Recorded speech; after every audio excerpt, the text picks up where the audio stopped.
The figure and the teachings of the great Gnostic prophet Mani are today, at least at this particular time, not very prominently represented in literature and other means of publicity.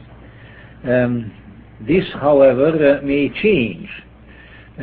We are assured by our various scholarly friends in the Institute of Antiquity and Christianity in Claremont and elsewhere, clear to Germany, that a number of important Manichaean writings, some which have been sitting around in primarily German, East German museums and archives in an untranslated and unpublished form until now, are now gradually about to be published, and many have been translated already.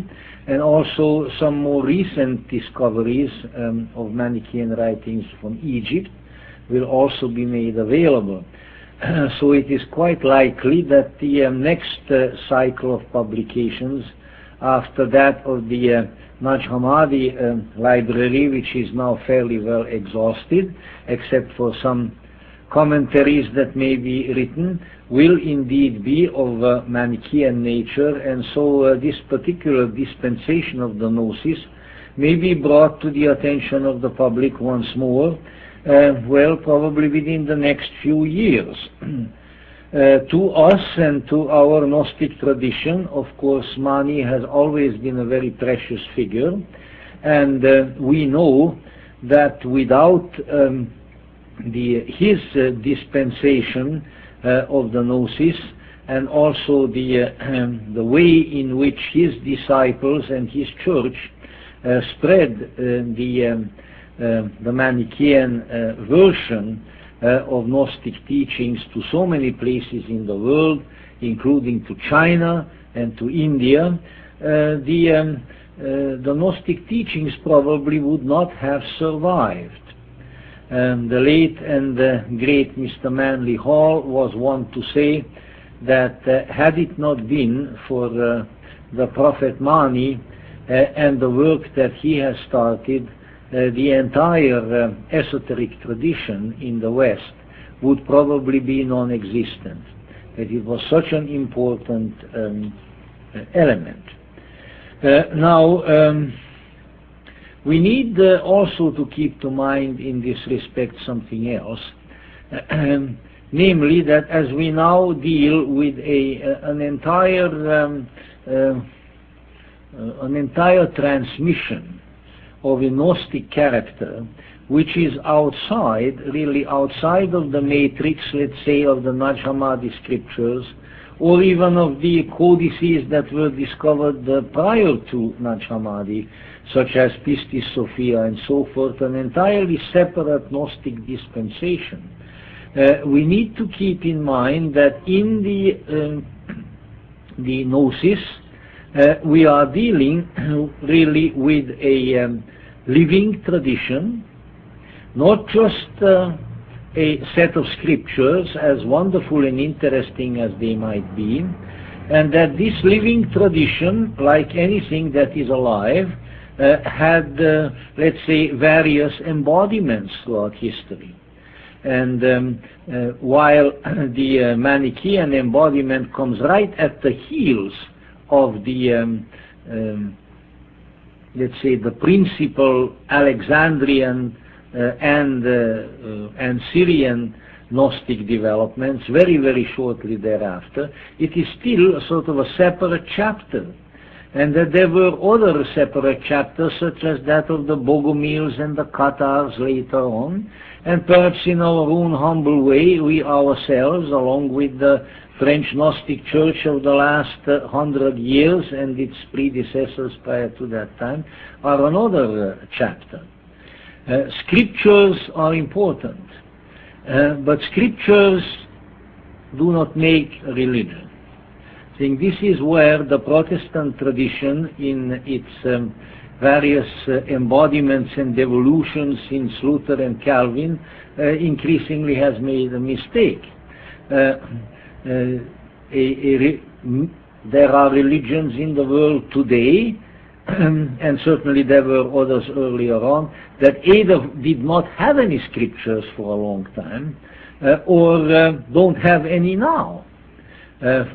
Take, for instance, the ancient and really aboriginal religion of Japan, Shinto.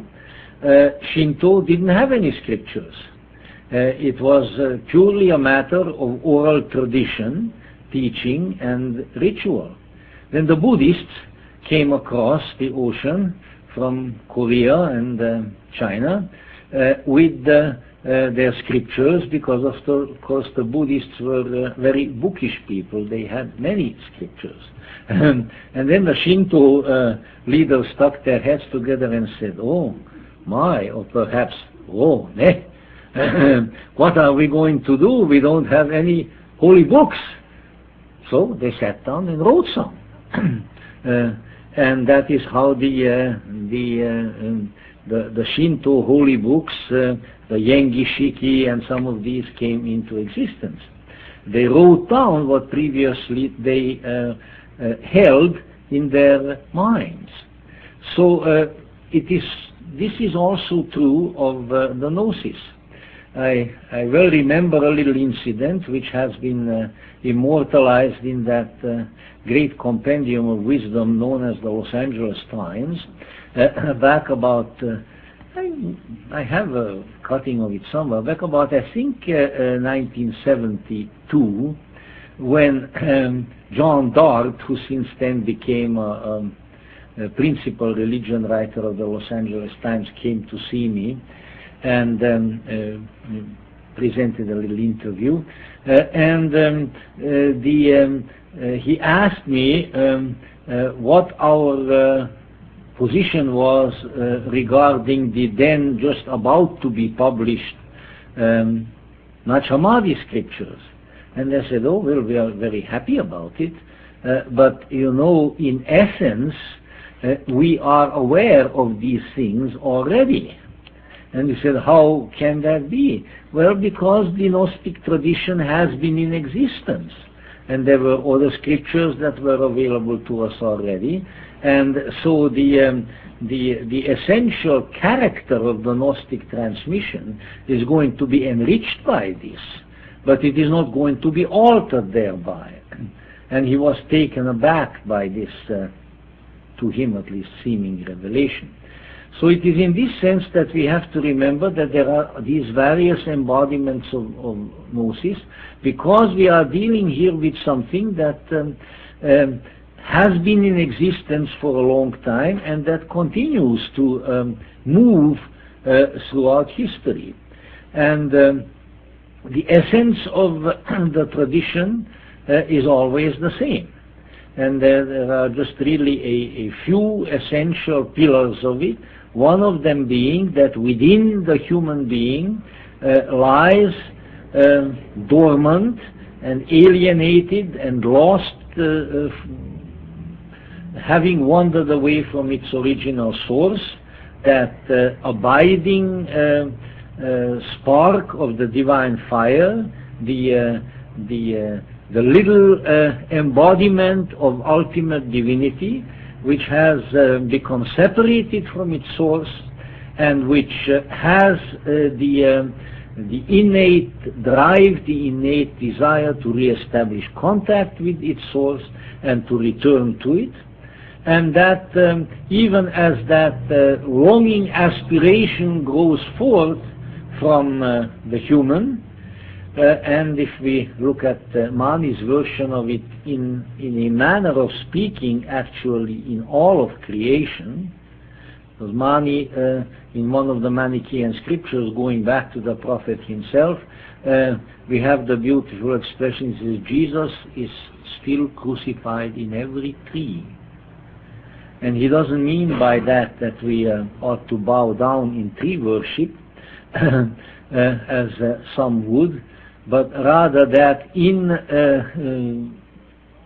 creation, both the biological forms, and let's say in the mineral forms, even there, the lost sparks of the divine fire are present.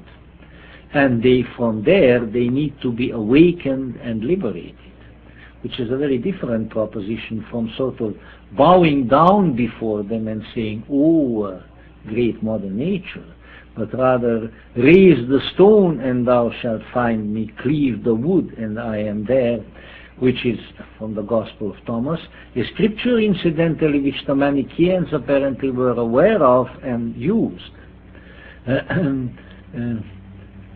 So the sort of unsubtle mind would look at these kinds of statements and say, oh, this declares the presence of the divinity in the stone and in the wood. Yes, but it also implores us to do something. Raise the stone and cleave the wood or split the wood. What does that mean? Let me out. Let me out. Let me out. And so this is the underlying, absolutely essential feature of Gnosis, and it's always present in various ways. Now, at the very time when the star of classical Gnosticism, as exemplified by such teachers as Valentinus, Bardesanes, Basilides, and Marcion and others, was declining, was setting in the Roman Empire, primarily as the result of the establishment of popularized, self-styled Orthodox Christianity by the imperial power of Constantine and his successors. At that very time, the star of Mani rose in the east, literally east of the Roman Empire, primarily beginning in Persia, or what is now called Iran, and the light of this star shone longer and over a larger part of the world really than any other light of the Gnosis. It was the carrier of the Gnostic tradition for well over 1,000 years. It's a fairly long time, especially when you are subject to constant persecutions. For this reason alone, it deserves the attention and the respect of those who are interested in the tradition at the present time. However, as we shall see, there are many more important reasons also. The life story of the Prophet Mani has been told by me and by others elsewhere and before, and while it is certainly not without interest, and like the life stories of a lot of great teachers, it is a paradigm in many ways of the tradition itself, as we indicated in connection with Buddha. I will mention it only briefly at this point, and then certain salient features will appear in connection with the teachings, just so we can place him once again historically. Mani was born, according to our calendar, on April the 25th, AD 215, so in the early part of the 3rd century, and we celebrate April the 15th as Mani Day, and as most of you are aware, that beautiful icon over there, painted by a priest of ours, who is also a fine painter, Father Jan Sæther of Norway, serves as our constant reminder of the great importance to us of Mani. He was born in a locale, in a place called Boromia, in Mesopotamia, which at the present time would be called Iraq. So if you can brave Saddam Hussein, you might want to go over there and take a look at it. I don't know. I don't know whether that would be all that advisable. And just like there were certain key events in the life of Buddha, so were certain key events in the life of Mani. But they all had to do with one particular recurring strange experience. And this was the experience of his own divine or heavenly twin, his twin angel, as he sometimes referred to it. When Mani was 12 years old, the twin angel came to him and indicated to him that later on in his life he would have to do something very important. And then he, for 12 years, these are the so-called 12 lost years of Mani, because for one thing, one doesn't, after his age 12, one isn't entirely certain where he was, and it's also lost in the sense that the angel had gone away and wasn't with him. Then, when he was 24 years old, the angel returned and announced that now was time for him to begin his public career. And then Mani indicated that the twin angel remained with him in the sense that he was in constant communication with him until his death, which occurred by way of the violent persecution of the then king of Persia, when in AD 277, on February the 26th, he died in prison, at which time the angel, visible even to some others according to some reports, came and took him with him and left. Gilles Quispel, the noted scholar of Gnosticism, Holland, in an essay that he wrote for a kind of an encyclopedic work, also said, if I can quote him more or less correctly, that Mani's faith was just like the faith of the Gnostics, was not based in theory, but was based in his own experience, which was dramatized and punctuated by the three great appearances in his life of the twin angel. That these were the hallmarks of his ongoing personal Gnostic experience. Now, there are several things that we need to keep in mind about Mani. One of them is the role, the position that he occupied. He is generally called a prophet by scholars, although his followers, I don't think, use that term. His followers almost inevitably referred to him as the luminary, the light, because he was their light, and indicating that he was indeed their light that brought vision and clarity to their minds. He called himself quite often an apostle of Jesus Christ.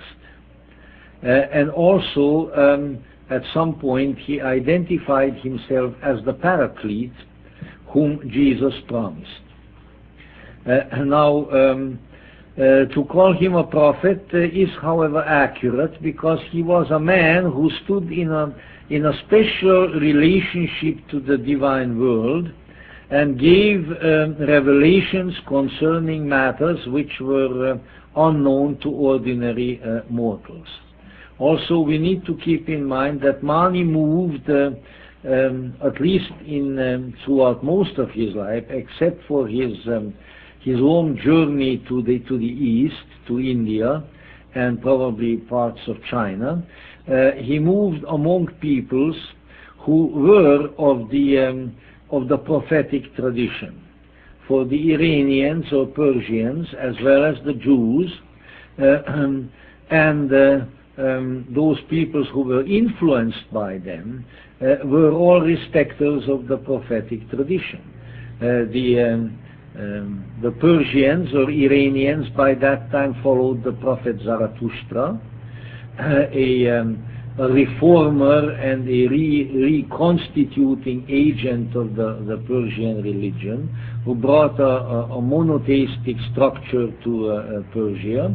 And of course, in the Jewish matrix, we had a large number of prophets. Now, you generally need to keep in mind that a prophet is different in terms of, not only in terms of his role, but in terms of his character. Let's say from a descent, or what the Hindus call an avatar. In fact, in some ways, Buddha, if transposed into a Western matrix, would probably qualify more as a figure like a prophet, because it was generally known and agreed that Buddha was born as a human being, that he was the flowering of the human race.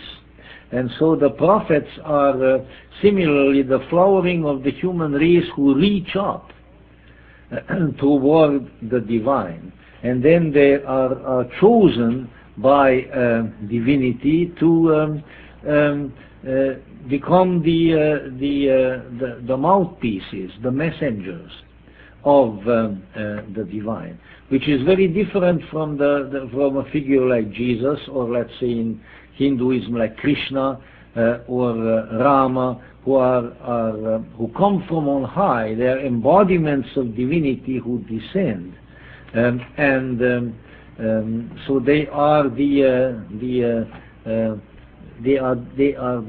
descent of the divine light, while a prophet is the reaching out of the human light towards the divine, who then receives a certain response for this. And this is certainly true of Mani, although I think we can certainly find in the Manichaean scriptures passages which, at least in all likelihood from what one can see, are attributed to Mani, where he speaks of his vivid memory as to where he originally came from, and he speaks of his knowledge of the heavenly realms and how he was present in the transcendental realm, along with the various heavenly beings and the great King of light. Now, the other important issue, or the other important role, is the statement on Mani's own part that he was an apostle of Jesus. Now, generally, when we sort of cling to biblical lore, then we are under the impression that Jesus had these 12 apostles, whom he had chosen physically, and who all knew him personally, and who then survived him and carried on the work. That these are the apostles. But you know, even if you deal just with the canonical biblical material, you readily recognize that this is not entirely true, because there is one apostle who wasn't chosen that way. Who was that? That's the Apostle Paul, or Saint Paul. Here is a man who is everywhere in the church is called an apostle, but he never knew Jesus. He probably hadn't even seen him physically. In fact, he was a Pharisee of strong convictions who was very opposed to this fledgling heretical movement. But what happened then? What happened to him was what happens to the Gnostic. He didn't come across a book. He came across an experience. And that is, of course, the story of the road to or from Damascus, depending which scripture you take, and what happened to him there, wherein of which only sort of cryptic comments are made in his letters, but which are much more clearly explained in a scripture in the Naj Hammadi collection called the Apocalypse of Paul, where just like in the usual account, he sees someone on the road, and then he falls or jumps off his horse, and whom he sees on the road is a little child. The child signals to him, and then he gets down there, and the child takes him by the hand and leads him into the heavens, and then they move through the 7 mansions of heavens and beyond. This is in the Apocalypse of Paul.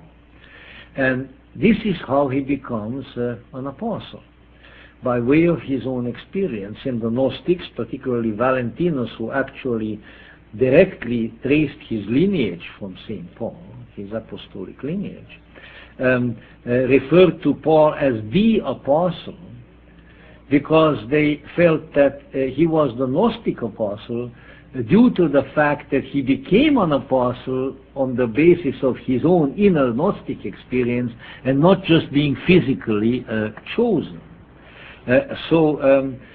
Apostleship, the acquisition of apostleship was certainly possible by other than the purely physical historical means.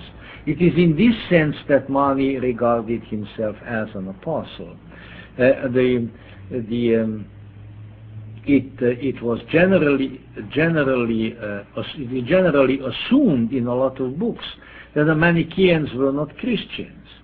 Well, they were not Christians of the kind that the people who proclaimed themselves Christians were. Yet Mani's statements in the Manichaean scriptures, both those that trace back directly to him and to others, make almost constant references to Jesus. And I'm not going to read a lot of scripture this evening, although they are so sublimely beautiful, most of them, that is probably what I really should have done, rather than prattle along myself. But just give you this is an example almost taken at random. This is the soul of the Manichaean devotee praying to God to be released and to be taken to God. And it's just a particular portion.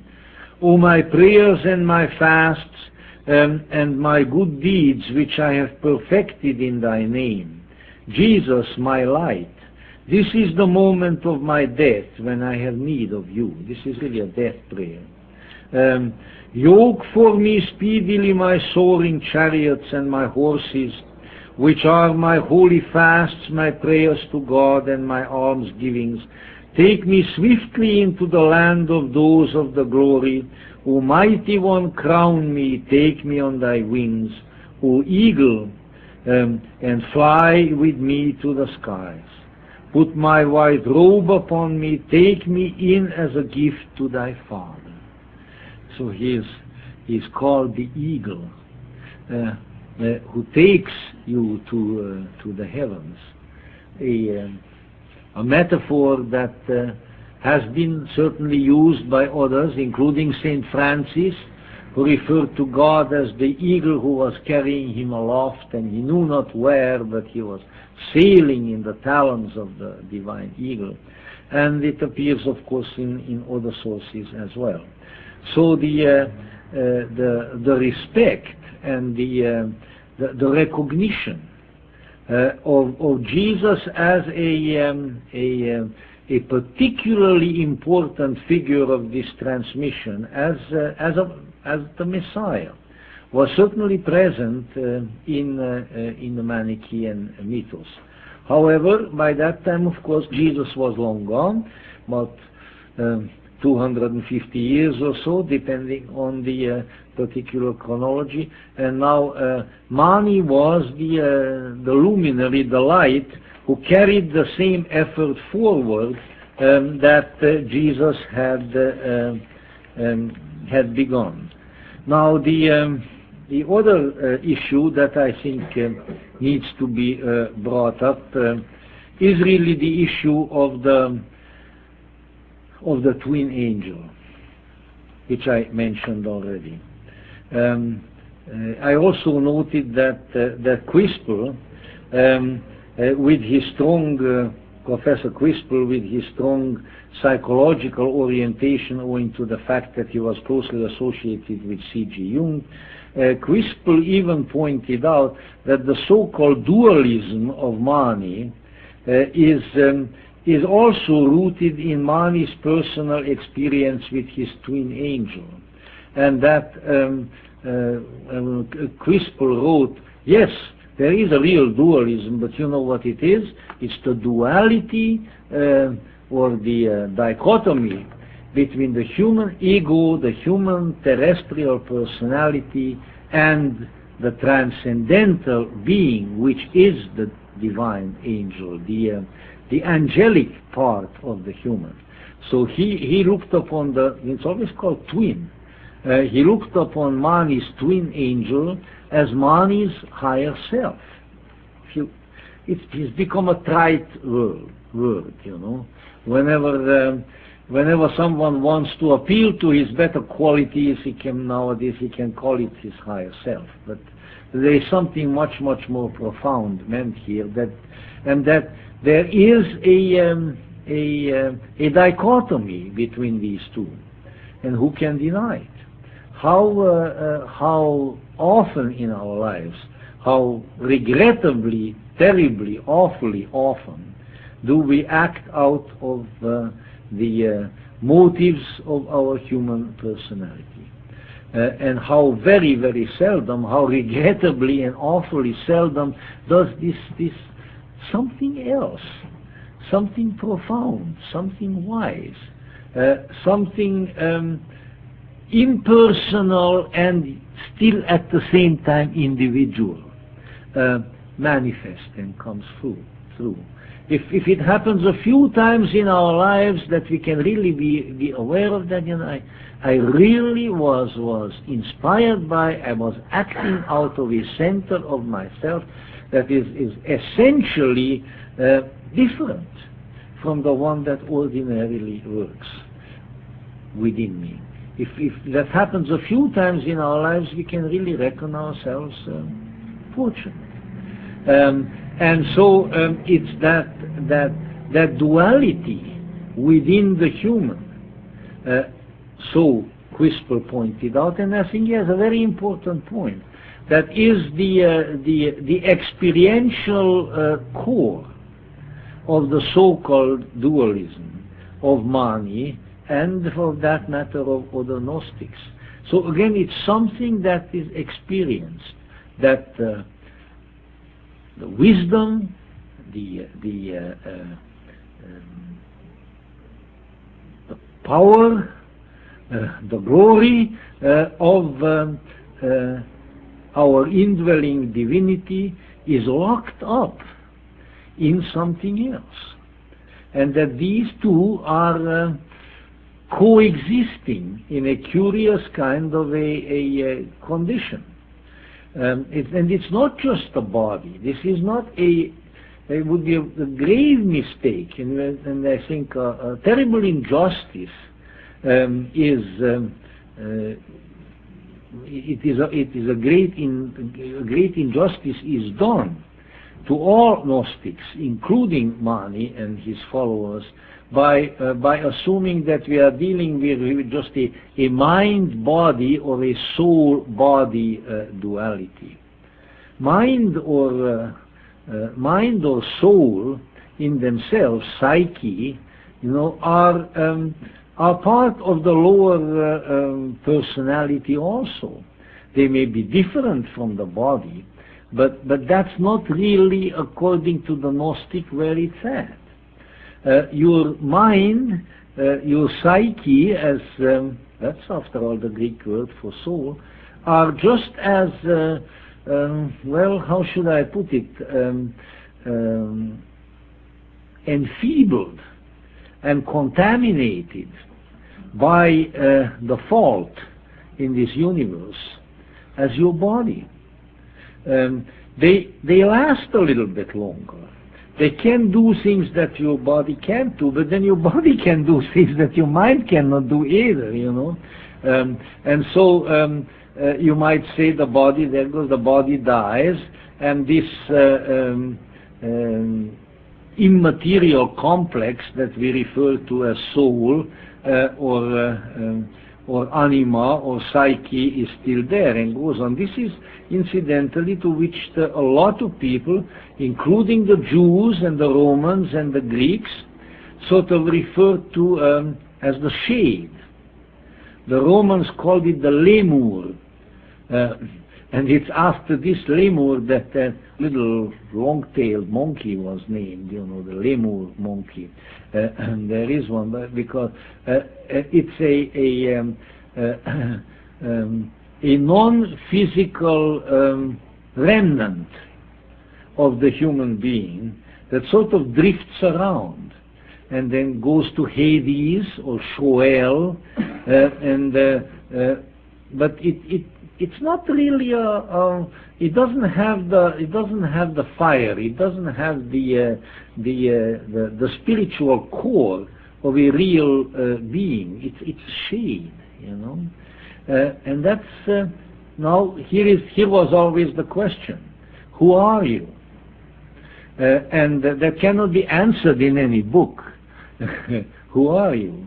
If you are identified with the body, if you think you are the body, then you die with the body. If you are identified with the shade, then you drift around as the shade, and then there isn't much left. But if you have made contact with the third, the twin, the algoides, as the Greeks have called it, the shining being, then with that shining being you will live forever and you will join the heavenly kingdom of the gods. And to a large extent it's up to you. So where is your consciousness? See? People don't like to hear this. I don't think maybe some of you like to hear it for that. Why? Because it's so much nicer to say, I am immortal. See?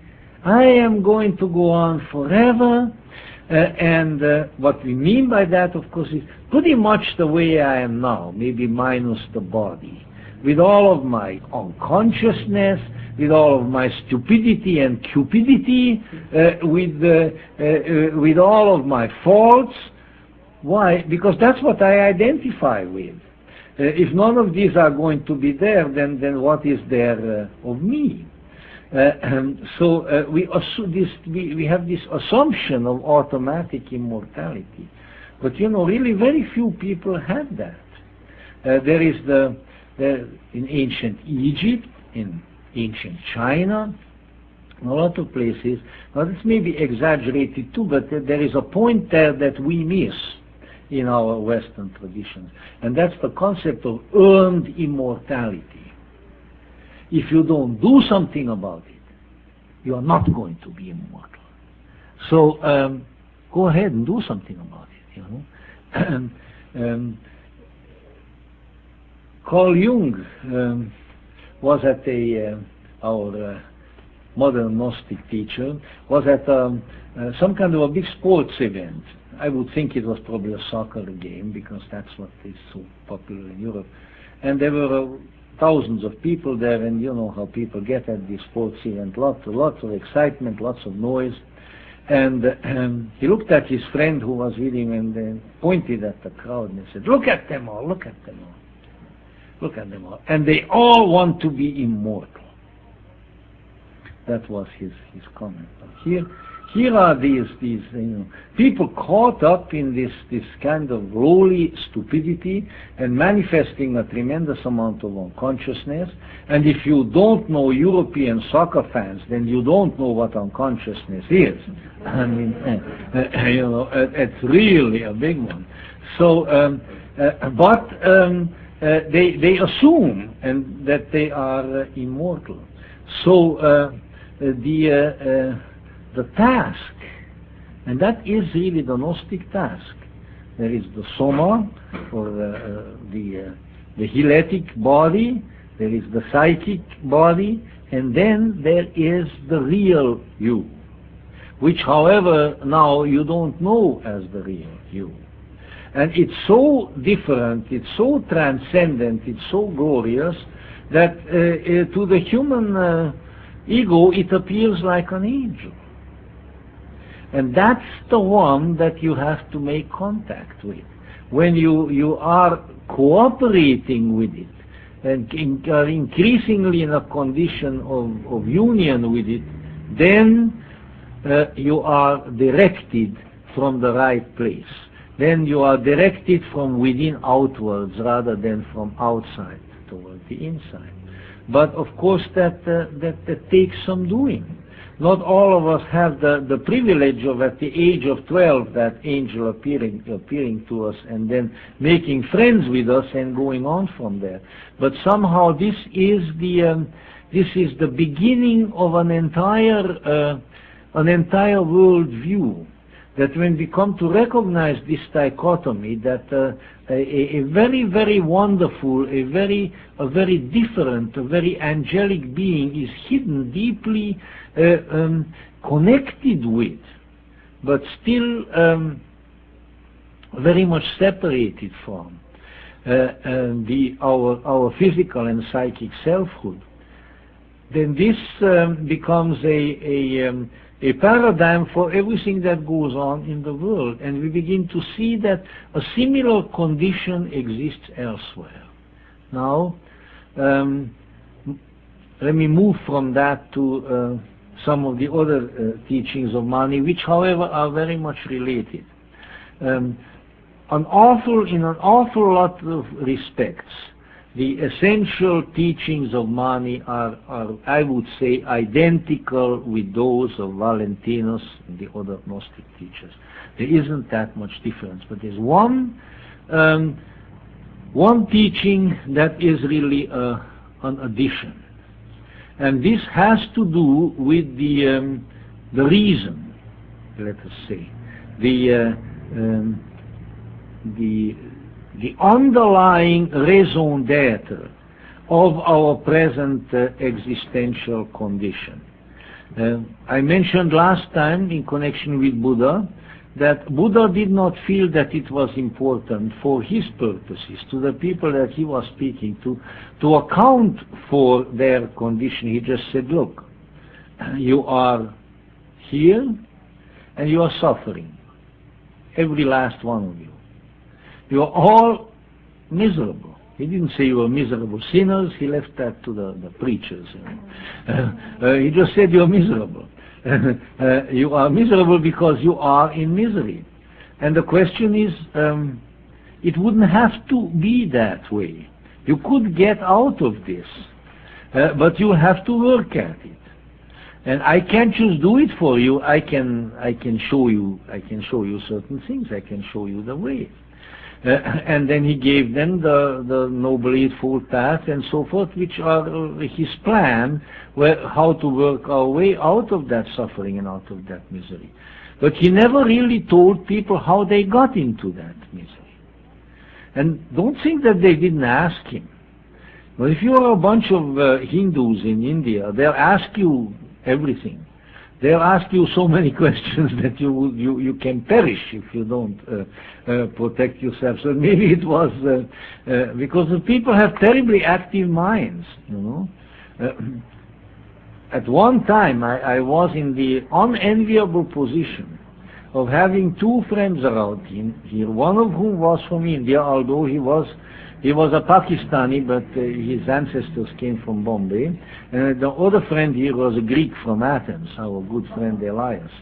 And let me tell you, between those two, they kept me going. If I had a conversation with one, it would last 5 or 6 hours. Conversation with the other one, it would last the same. So they are very loquacious people with terribly powerful minds, and they ask all kinds of questions. And they ask Buddha questions of that sort, but that doesn't mean that he answered it.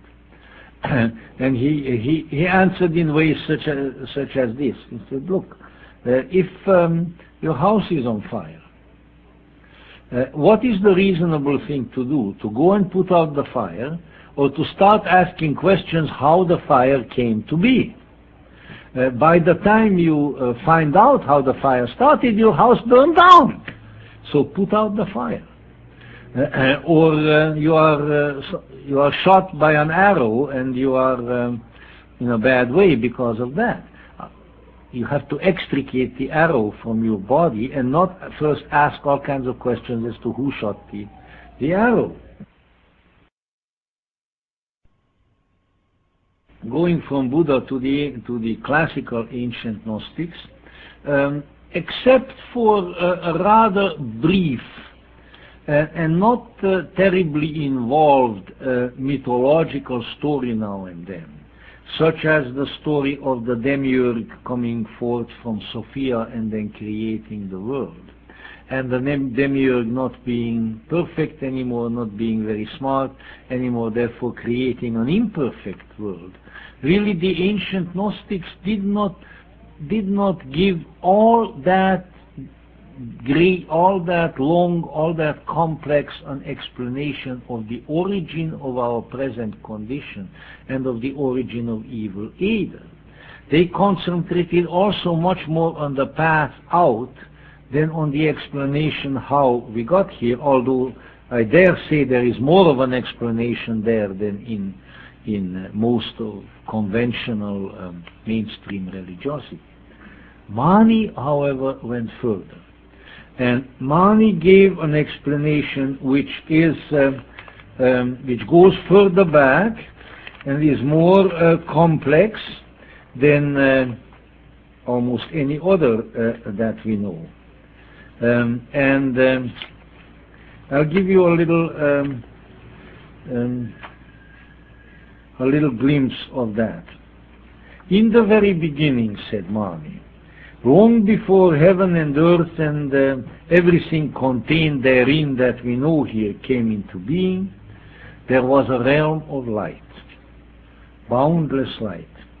In it dwelt the ultimate God, the Father of greatness, who with his being, his power, his light, and his wisdom is also known as the four-faced God. This infinite and ineffable beneficent Godhead reigned for countless aeons in the realm of boundless light in tranquility and peace. Then, from an outer, inscrutable and terrible realm of darkness, there arose a terrible dark king who was determined to invade the realm of light. The terrible king and his realm were heavy, coarse, unwieldy, inflexible, and for this reason the prophet Mani gave them sometimes the name that is usually translated matter or materiality, but it is doubtful that he meant the kind of matter that we are dealing with here. What the myth tells us is that the heavenly realm of boundless light was attacked, invaded and violated by a dark external force that lusted after the light. A Gnostic motif that we find in the story of Sophia and elsewhere, because there is all kinds of dark, chaotic beings in the chaos, all sorts of archons and demons and so forth. What they see in Sophia is the light. They want the light. They want to steal her light. They're always after her to take her light away, because that's one thing that they don't have. In fact, the Dark Lord's kingdom is characterized by Mani as in itself disorderly, disharmonious, and discontinuous, and that with its own turbulent restlessness it passed beyond its own boundaries and came to see the light. Having acquired a passion for something better than itself, it pressed on to mingle with the light and to possess it. So took place an invasion of the light world by the host of this dark Lord, a veritable rape of the light by the darkness. And thus the integrity of the realm of light was broken, and the powers of light were well nigh helpless in their defense against this dark invasion. Now the myth continues. It would seem that after the initial violation of the heavenly integrity, things could not remain their peaceful selves. The attack was repelled. But the God of light descended now to send a portion of himself out into the realm outside of the light to track and chase the evildoer down and to neutralize him, so that it wouldn't happen anymore. The invading forces were still nearby, and they had to be attacked at that time. And so a portion of the Godhead, that is called the primal man, the anthropos, which occurs in all kinds of Gnostic stories. You know, you may recall the how the creation of the human being takes place in some of the Nag Hammadi scriptures. The archons look up and they see the anthropos in the heavens, or they see the reflection of the anthropos in a body of water. And this is the heavenly archetype, the heavenly man. And then they make a shape in the semblance of that, and that becomes the original Adam, the golem, the robot who's crawling on his belly and cannot move, and then Sophia has to put light into him. So this again is this figure, an archetypal figure of celestial humanity, and this the primal man, Mani sometimes just refers to him as the spirit.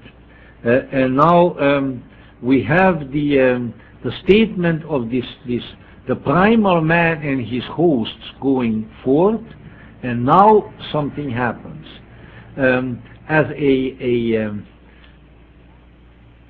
a stratagem, this is how it is represented in the Manichaean scriptures, as a stratagem of capturing and defeating this darkness.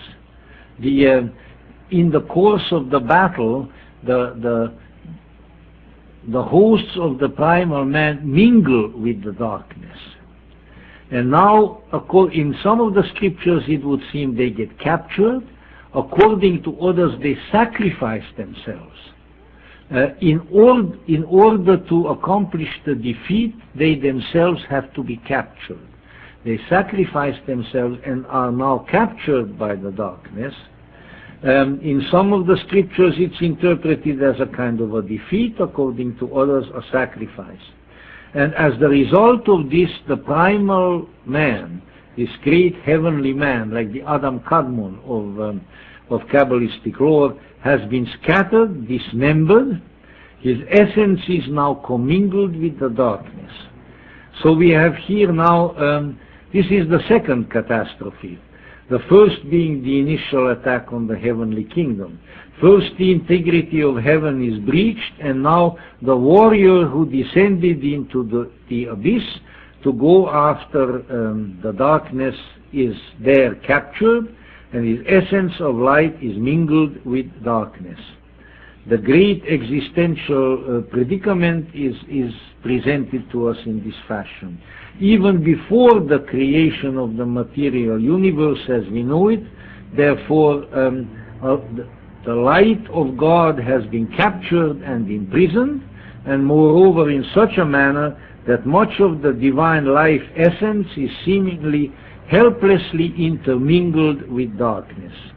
The Godhead itself in its manifest aspect is now captive, a suffering, pathetic God who is hung up on the cross of darkness, helpless and agonizing. And this is where the expressions come from, which we find in the Manichaean scriptures, that Jesus is hung up on every tree. So what is the condition then?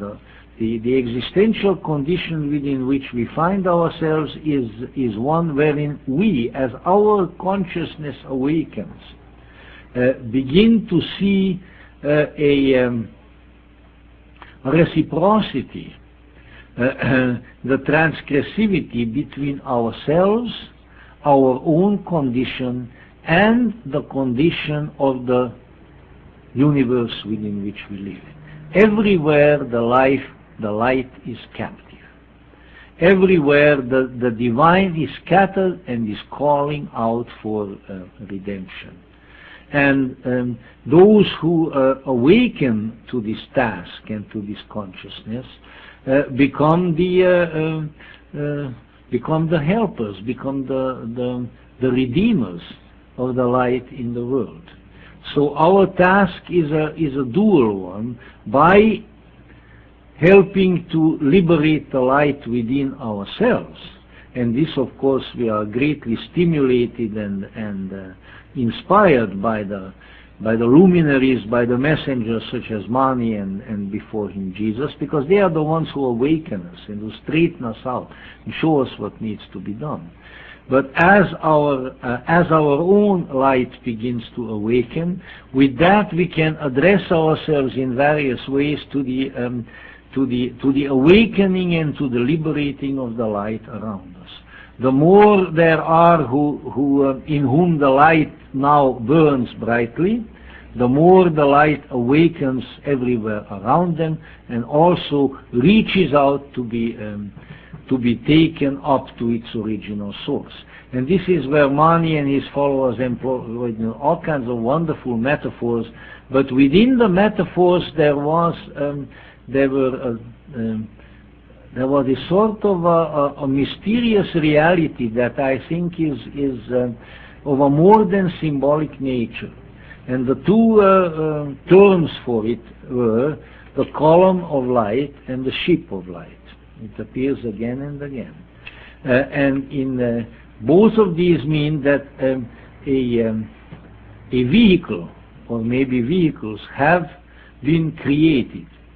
And in their creation, the work of people, messengers like Jesus and Mani played a great role. Vehicles have been created, and through these vehicles the light now has the ability to gather and to go to its source. Mani used the symbol, the metaphor of the moon. And ever since I read that, I can never look at the moon in any one of its phases without remembering that. And he said the moon is the ship of light, and this was not meant physically. And when the new moon is there, you can see that the ship, right there, front and back, kind of like a Venetian gondola, very thin, but then it gets bigger and bigger because now it is being loaded, it is being filled up with light. And by the time it is completely filled up with light, the full moon, then it goes and unloads its load in heaven and then comes back again. But that is that is just an image to keep in mind. So the vehicle is here gathering the light, and in this task, the Manichaeans were advised to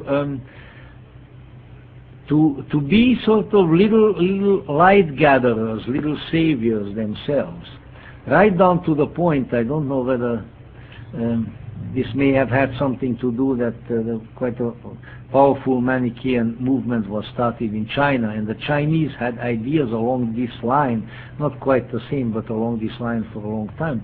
That, for instance, there are certain substances, certain fruits, certain foods which contain more light than others. And one of the there probably were more, but one of the statements that survives in one of the scriptures, that melons contain more light than other fruit, and that the Manichaeans were enjoyed to eat melons because by taking these into themselves, the light within the fruit would join the ship of light and go home. But I'm sure that there were others, and I know one smiles at this, but once again I think in it we can discern a principle that our life in this world, even our eating and drinking, can have a sacramental aspect, that once the light rises within us, we can transform and liberate into the greater life what we take into ourselves. And if you extend that from eating, from the body, let's say you extend that to the realm of the mind, then whatever we gather into our psyche, whatever we experience with the intensity of our nature, can also be liberated. So we become liberators of the light around us. Very, let's say, it's a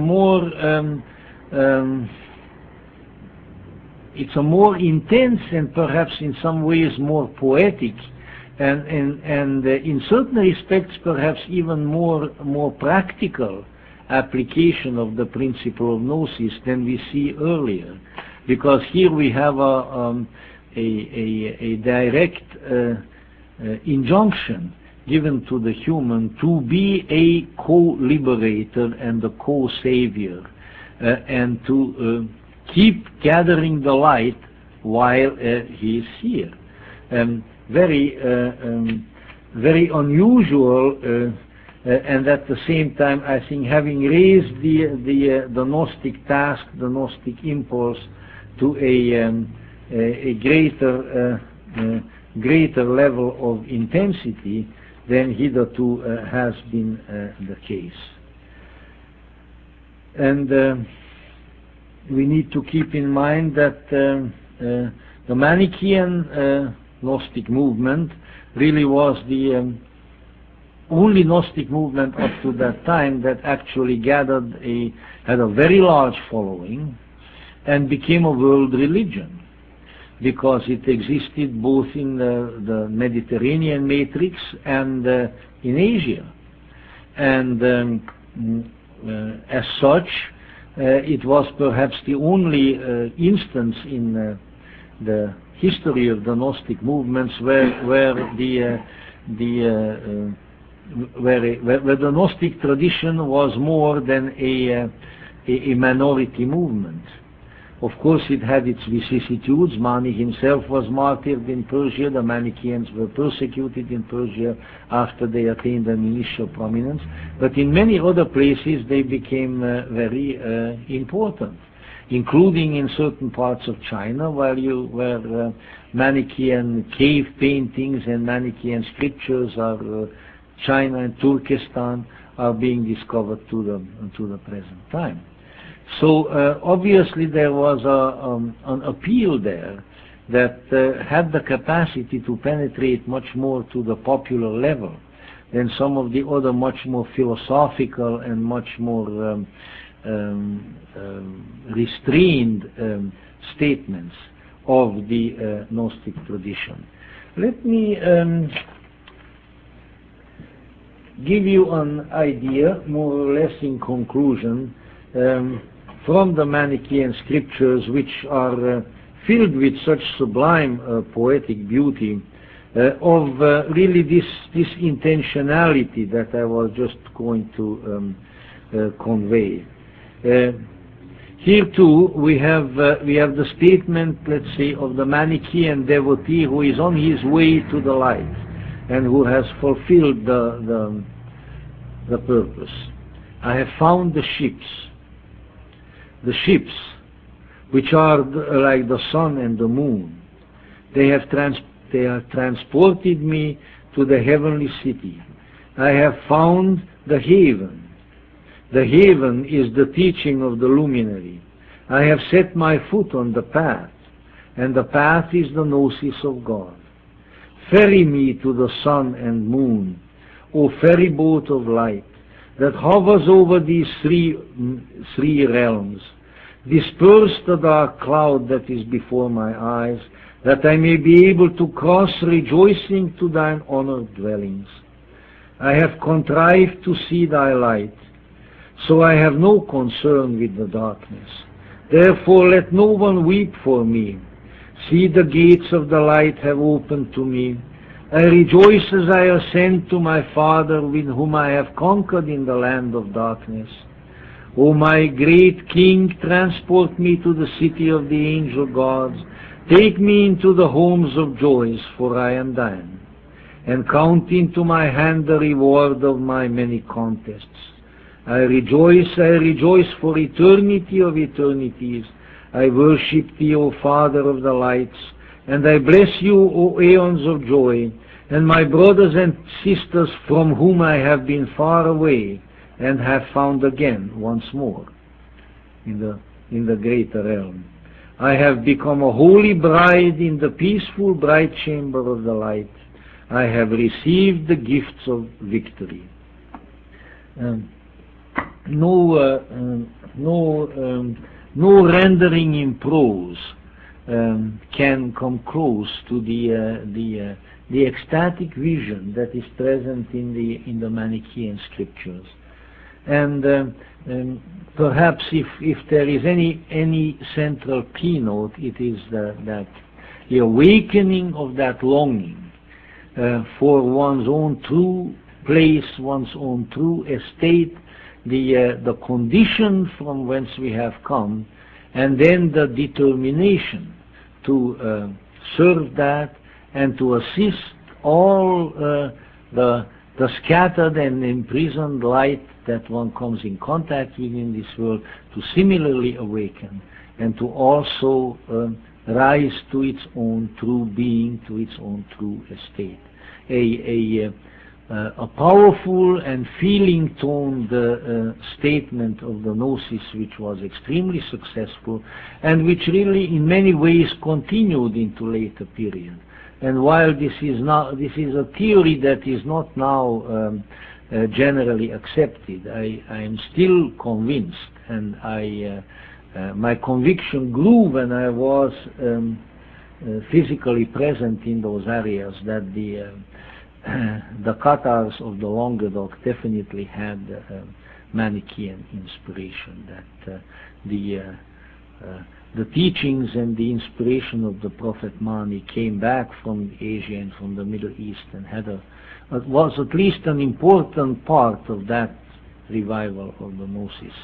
And while I would be loath to make personal statements to that effect, but I can tell you, small and select company, that without the inspiration that in various ways, and I will not own up to them in detail, that I have received from Mani for many decades, I would not have been able to do this little Gnostic work that I did either. So I really feel his presence and the presence of that wonderful dispensation even in our midst here today, and I look forward to the time when the Manichaean scriptures will once again come forward in greater profusion, as I mentioned before. One book has already been published, Gnosis on the Silk Road, by a trade publisher just a few years ago. It's all filled with Manichaean scriptures, and more will be coming. And I think that another keynote of the Gnosis will be added to what the Nag Hammadi scriptures have really started. And it will be a very beautiful one, and one that will carry the Gnostic impulse to greater heights yet, because somehow the treasure was there, but I think Mani gave the wings to the treasure. And as he said of Jesus, that Jesus came And then he went to Palestine, and he went in the land and he looked for the stones. Strange statement. He said that he went to the seashore and then he gathered the pearls. And the interpreter statement is that the stones are the hard encasement within which the lion dwells. But perhaps there was also another meeting. But he went and found the jewels that are scattered through this world, and he brought them back to the treasure house. And Mani, said that in his own humble way, that is what he was doing as well. And maybe, given some more opportunities, and with God's grace some more time, maybe that is what we shall do also. More stones, more pearls, more jewels to be returned to the treasury. May it be so. Thank you very much.